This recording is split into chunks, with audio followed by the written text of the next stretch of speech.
Mes amis, bonjour et bienvenue à votre chaîne AOB Éducation. Aujourd'hui, nous allons corriger ensemble l'examen final du cours SAGE 50 relatif au dernier bloc consacré au rapprochement bancaire et aussi à la préparation des budgets.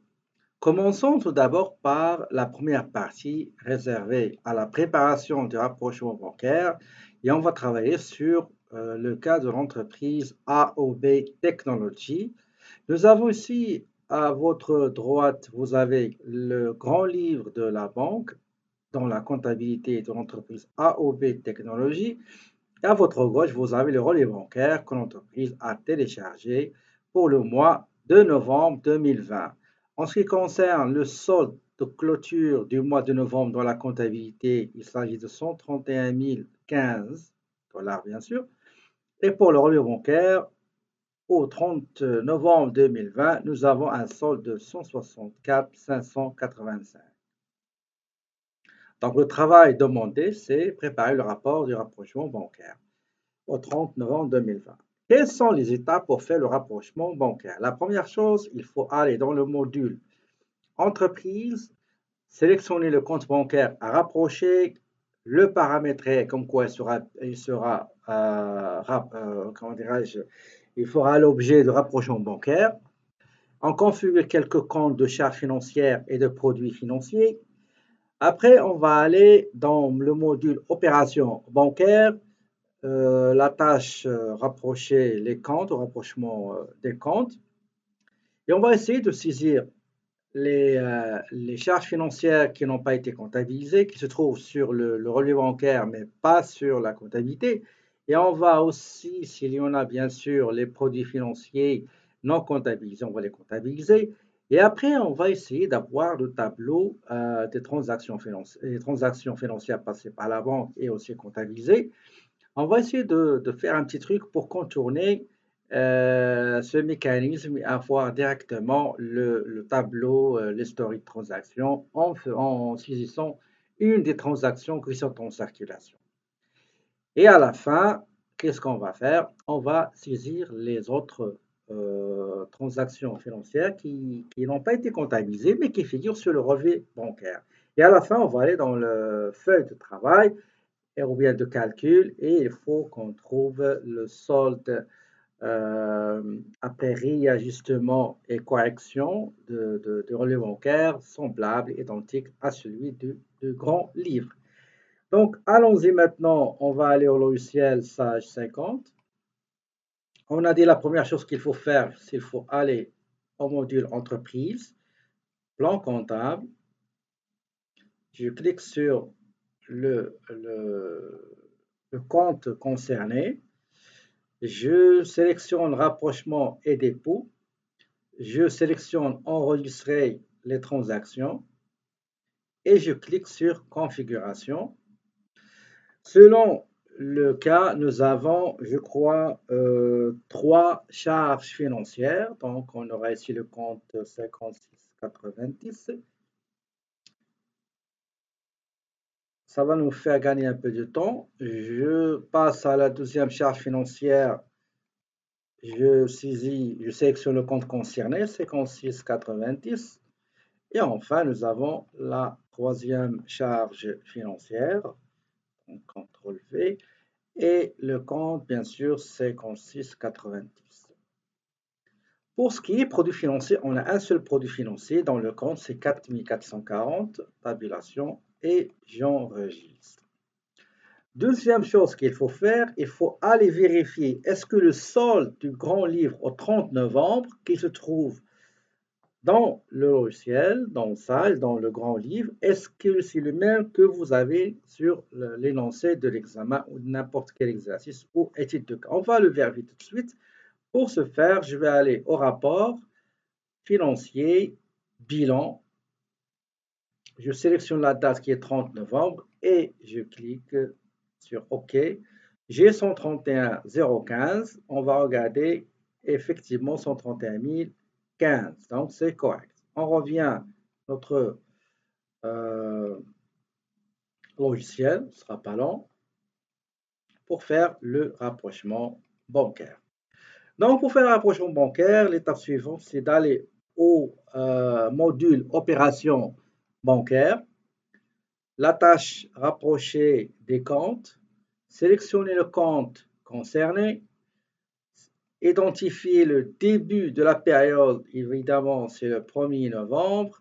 La date fin, c'est tout à fait normal qu'il soit le 30 novembre. La date du rapprochement, ben, on va mettre par exemple, le 14, hein, le 15 décembre, d'accord? On a mis le 15 décembre.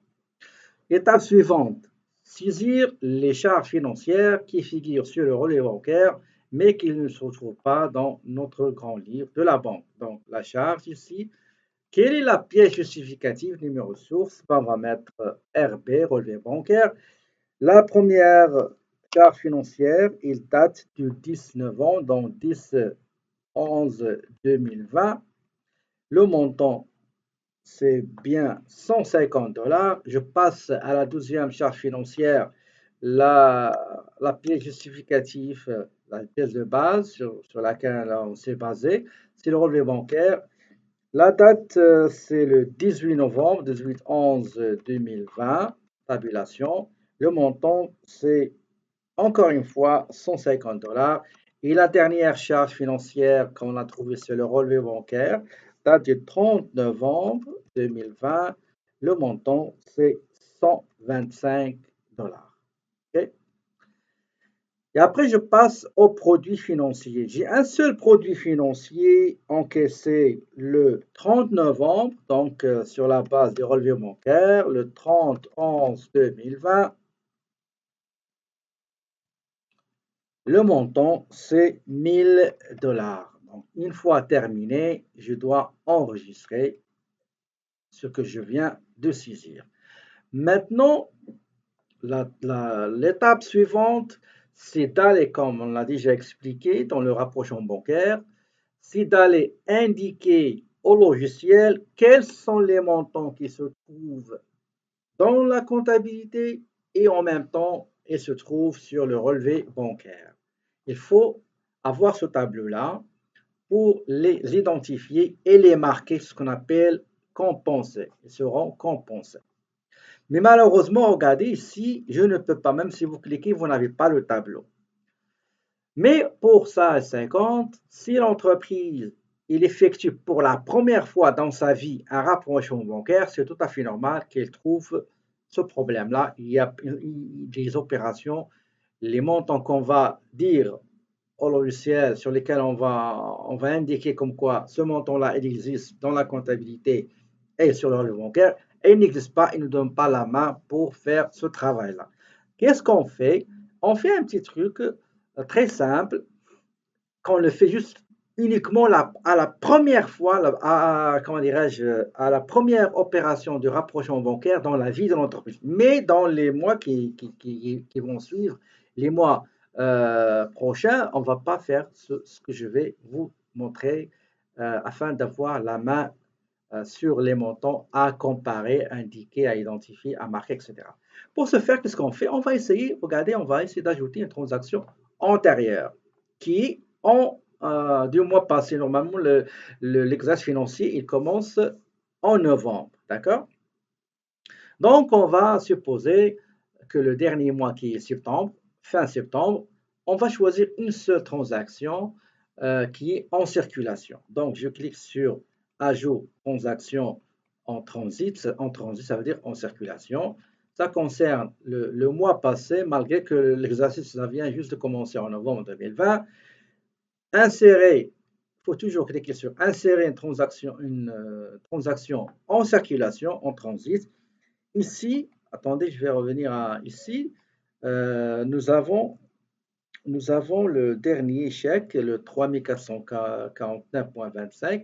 Ça n'existe pas sur le relevé bancaire, ça veut dire qu'il est en circulation. J'ai oublié tout à l'heure de parler un petit peu quels sont les montants qui figurent dans la comptabilité sur le relevé bancaire. Il s'agit de 5 transactions. Et pour ce qui est chèques en circulation, uniquement il y en a deux. Il y a 3449 et 22 990. 95. Et nous avons à peu près 8 transactions à saisir, y compris les 3 charges financières et le revenu financier. Donc 4, il nous reste 4. On va les faire tout à l'heure. Donc on va essayer de choisir. Regardez, on va choisir le dernier chèque en circulation, 3449. C'est ce qu'on va choisir. Donc on va mettre ici la source, c'est le chèque numéro 9. Donc chèque numéro 9. La remarque, c'est le loyer du mois décembre 2020. Okay. La date, c'est le fin octobre. Regardez, si je change ça pour le novembre, vous regardez, 30 novembre. Regardez, si je ne peux rien saisir, c'est grisé, donc je n'ai pas la main. Donc, ça, c'est une chose qu'il faut contourner en sélectionnant un mois avant le mois concerné par le rapprochement. Regardez. Il me pose la question, est-ce que ce montant-là, c'est une entrée d'argent, c'est un dépôt, c'est une sortie d'argent, c'est un retrait? Bien sûr, c'est un retrait, c'est un chèque qui va payer le loyer de décembre 2020. Le montant, c'est 3449,25. Ne vous inquiétez pas parce qu'à la fin du processus de rapprochement bancaire, on va revenir à cet endroit-là et on va enlever et supprimer cette transaction. Je clique sur OK. Regardez qu'est-ce qui va se passer. Regardez. Ici, vous avez transaction vide. Vous n'avez pas le tableau. Hein? Mais une fois, je vais cliquer sur OK. Abracadabra. OK. Et voilà, nous avons le tableau dont on aura besoin pour indiquer au logiciel comme quoi il y a des montants qu'on n'a pas de problème avec et qui se trouvent, c'est-à-dire qu'ils se trouvent dans la comptabilité et sur le relevé bancaire. On va commencer par le premier. Donc, regardez, nous avons l'apport de l'actionnaire, les 200. Donc, pour marquer comme quoi ce montant-là existe dans la comptabilité et dans le relevé bancaire, il faut juste cocher ici dans cette colonne. Regardez, si j'enlève, vous avez à traiter. À traiter, ça veut dire en circulation. À traiter prochainement, ultérieurement. Mais pour le 200 000, ça existe dans la comptabilité et sur le relevé bancaire. Donc, je coche, ça veut dire compenser. Donc, deuxième montant, c'est les honoraires des avocats, 11 497. Elle est là, je coche ça. J'ai aussi un chèque pour payer le voyage de 3 jours. Le montant, c'est 1149 pour l'agence Smart Agence. J'ai aussi 28 000 pour achat de véhicules auprès de Auto Lombardé. Je sélectionne ce montant-là comme quoi il existe dans la comptabilité et vérifier sur le relevé bancaire. Après, j'ai 1149, facture mensuelle Petro-Canada. Donc, il est là, Petro-Canada. Je coche celui-là. Et donc, combien j'ai ici? 1, 2, 3, 4, 5, 6, 7. 7. Donc, 1, 2, 3, 4, 5. Normalement, je dois avoir juste 5. Je ne sais pas pourquoi j'ai beaucoup de montants ici. Ah oui, ça, c'est les contrepassés. OK. Vous savez, pour éviter les corrections, il faut juste sélectionner ne pas afficher les corrections. OK? Donc, 1, 2, 3, 4, 5. Effectivement, 1, 2, 3, 4, 5.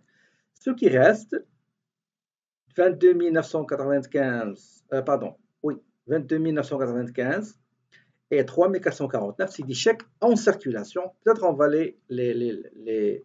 peut-être que les fournisseurs concernés vont les décaisser et les encaisser plutôt. Et nous, les montants vont sortir de notre banque. Une fois terminé, je dois cliquer sur enregistrer. Maintenant, qu'est-ce qu'il faut faire? Il faut aller dans. J'ai dit que j'ai 8 transactions à comptabiliser. Regardez, je vais vous les montrer. J'ai 8 montants. Par exemple, j'ai le loyer ici, n'a pas été comptabilisé, il ne se trouve pas dans la comptabilité. J'ai le loyer, j'ai les frais commission bancaire, c'est déjà comptabilisé tout à l'heure. J'ai chèque pour assurance des 1000. J'ai frais commission bancaire, c'est déjà comptabilisé. J'ai un chèque, j'ai un dépôt que j'ai encaissé dans la banque, mais ce n'est pas comptabilisé. J'ai un dépôt aussi que j'ai remis à un fournisseur de 10 000 dollars, mais que je n'ai pas comptabilisé. C'est le moment de les comptabiliser. J'ai le revenu financier, c'est déjà comptabilisé tout à l'heure, comme je vous l'ai déjà montré, et les frais commission, et les frais et commissions bancaires. Maintenant, je vais aller comptabiliser, par exemple, pour le premier chèque de loyer. Chèque de loyer, pour ce faire, voilà qu'est-ce que je dois faire. Je vais aller au fournisseur et achat. paiement. Ça, c'est une manière facile de saisir les achats et on peut les faire comme on l'a déjà fait dans le blog. Regardez mes anciennes vidéos comment faire la saisie des factures d'achat. Donc, ce montant-là, cette facture a été payée par chèque. Donc, je sélectionne mon fournisseur. Donc, c'est Remax. Je vais voir, est-ce que j'ai Remax ici? Oui, Remax. Le numéro de chèque, c'est 1. La date, c'est le 4 novembre. Le numéro de compte concerné, 5760. Dans la description, je vais mettre le loyer de mois 12 2020. Le montant, c'est, je crois, 2500. J'ai, c'est pas 2500, attendez, ce sera pas long, je crois que c'est 3000. Voilà, c'est 3000. Donc, GQ, c'est les taxes de Québec. Pour visualiser l'écriture, je dois aller au rapport, afficher détail des transactions. Vous voyez, si j'ai la charge de loyer, j'ai l'argent sorti de la banque et les TPS et les TVQ. Une fois vérifié, je clique sur traiter. J'ai mis OK. Ici, il vous demande est-ce que le prochain chèque va porter le numéro 2? Ben, mettez non. Voilà. Ça, c'est déjà fait. Maintenant, la charge suivante, c'est le paiement de l'assurance. Le paiement de l'assurance, vous savez, les assurances, les permis, etc., il n'y a pas, et l'essence, il n'y a pas de taxe. Donc, l'assurance, on va mettre par exemple AOB Assurance, par exemple, juste pour simplifier. Ajout rapide. La date, c'est le 16 novembre. Numéro de chèque, c'est le numéro chèque, c'est le numéro 6. L'argent, le chèque sera décaissé de la banque TD. Si jamais on a 4 ou 5 banques, il faut bien spécifier de quelle banque le chèque sera retiré. Donc, numéro de compte, c'est 5685. On va mettre ici, par exemple, prime annuelle, prime d'assurance annuelle. Le montant, attendez, je vais juste faire une petite chose. Le montant réglé avant les taxes, c'est à peu près 8697,5. GQ pour la TPS et la TVQ. Attendez, c'est 54. Voilà. Voilà, j'ai 10 000. Je visualise l'écriture comptable en cliquant sur rapport et choisissant le visualiser les détails de la transaction. Ben, sinon, on va avancer. Donc, je clique sur ça. Je sélectionne non pour ne pas changer la séquence numérique des chèques. Donc, il me reste maintenant le dépôt reçu du client. Donc, ça va se passer dans le journal général. D'accord? Donc, je vais aller dans entreprise, journal général, créer un journal général. Donc, le chèque, c'est le chèque numéro, attendez, chèque. Excusez-moi, j'ai oublié une chose très importante. Excusez-moi, je vais corriger une petite opération. Cette opération de 10 000, il n'y a pas, pour l'assurance, il n'y a pas de taxe. Je m'excuse.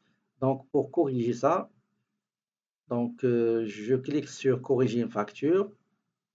Je mets 10 000, j'enlève les taxes et je clique sur valider. Je m'excuse, normalement, les assurances, il n'y a pas de TPS, il n'y a pas de TVQ. Même chose pour les permis, les licences, autorisation, etc. Maintenant, je reviens au dépôt. Donc, je reviens au dépôt. Le dépôt. Attendez, journal général. Créer un journal général. Le chèque, on a dit, le chèque numéro 15. D'accord? La date, c'est le 26 novembre. Donc, 26 novembre. pas le dépôt reçu d'un client. Je vais mettre le compte à débiter, c'est la banque, donc 10 060. Le montant c'est 30 000 $. Et le compte à créditer, c'est 2210. Pardon, c'est pas 2210, c'est 22. Attendez, dépôt d'un client. On va le chercher tout de suite. Ce ne sera pas long. Voilà. 2110, pardon, 2110. Dépôt des clients. Reçu du client. Pour visualiser l'écriture, je vais aller au rapport, afficher détail d'un journal général. Vous voyez, l'argent est rentré à la banque comme dépôt de notre client. Et je clique sur traiter. Maintenant, la dernière opération à saisir, c'est le dépôt qu'on a remis à un fournisseur, d'accord, par chèque numéro 8. Donc, je vais mettre ici chèque numéro 8. La date, probablement, c'est le 27. Donc, je dois débiter le dépôt fournisseur, donc 13,30. Le montant, c'est 10 000. OK. Et je dois débiter la banque qui est 1060 du même montant. Je clique sur traiter et voilà. OK. Donc, j'ai terminé la saisie des transactions qui devraient être passées soit par journal général, soit par journal auxiliaire. Donc, maintenant, l'étape suivante, c'est d'aller revenir au rapport du rapprochement bancaire et indiquer au logiciel comme quoi les transactions qui figuraient sur le relevé bancaire et qui n'existaient pas dans la comptabilité, et bien après les avoir saisies, maintenant, ils se trouvent sur la comptabilité. Ce n'est pas à traiter dans le futur, mais c'est à compenser. Donc, j'ai l'assurance 10 000. Donc, j'ai l'assurance 10 000 et aussi le dépôt remis au fournisseur. D'accord? Donc, qu'est-ce qu'il reste? Donc, il reste 3449. OK, Remax. C'est bon. Excellent. Très bien. Donc, tout ça, c'est correct. Avant de passer à l'étape suivante, il faut encore vérifier. OK? Donc, j'ai les 3 transactions que je viens de saisir. J'ai le loyer. Et le loyer, Remax, le 30. Non, ce n'est pas le 30, c'était le 4. Le 4, voilà. Donc, c'est correct. Maintenant, qu'est-ce que je dois faire? L'étape suivante, c'est que je dois saisir le solde d'ouverture du relevé, donc c'est 0, et le solde de fermeture du relevé bancaire, c'est le 164 585. Je vais vous la montrer tout de suite. C'est celui-là, donc 164 585. Voilà. Très bien. Donc, avant de passer, comme j'ai dit, à l'étape suivante, il faut juste bien vérifier. Moi, ça me paraît un petit peu louche, quelques montants. On va voir, est-ce que j'ai oublié quelque chose? Donc, on va juste voir les chèques en transaction. Le premier montant, c'est celui-là qu'on va supprimer à la fin. Si vous vous rappelez, on l'a déjà saisi au départ. Donc, j'ai Remax le 4 novembre. Il faut le sélectionner parce que c'est déjà saisi. Auto Lombardé, c'est correct. Smart Electronics, c'est 22 000 effectivement en circulation. J'ai les 10 000 pour assurance, 1149 pour Petro-Canada, c'est déjà fait. Pour les 30 000 dépôts d'un client, c'est correct. Donc, il reste 2 transactions en circulation. OK? Après, qu'est-ce que je dois faire? J'enregistre. L'écart, il faut qu'il soit 0. Pour ce faire, je vais aller à ajout de transaction et je dois supprimer ce montant-là. Donc, supprimer le tout. OK. Et voilà, nous avons tout est 0 ici. Il n'y a aucun écart. On va aller vers la feuille de calcul. Vous voyez? Donc, le solde, c'est 138 140 75 et 138 140,60. Donc, une fois tout est vérifié, donc nous avons le solde de clôture ajusté des relevés bancaires et celui de la comptabilité. Les transactions sont correctes. Il reste juste 2 transactions en transit. Donc, une fois enregistré, je clique sur traiter pour valider. Donc, voilà. Et OK. Très bien. Ici.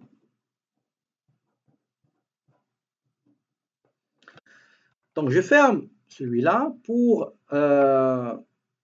visualiser le rapport. Donc, je vais aller au module opération bancaire. Je sélectionne, pardon, rapport, transaction bancaire, rapprochement, rapprochement des comptes.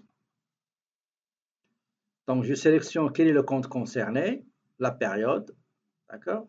Je clique sur OK. Et voilà, vous avez les écritures qui ont été faites. D'accord? On peut l'imprimer si vous le désirez. On peut aussi voir le premier rapport rapprochement des comptes.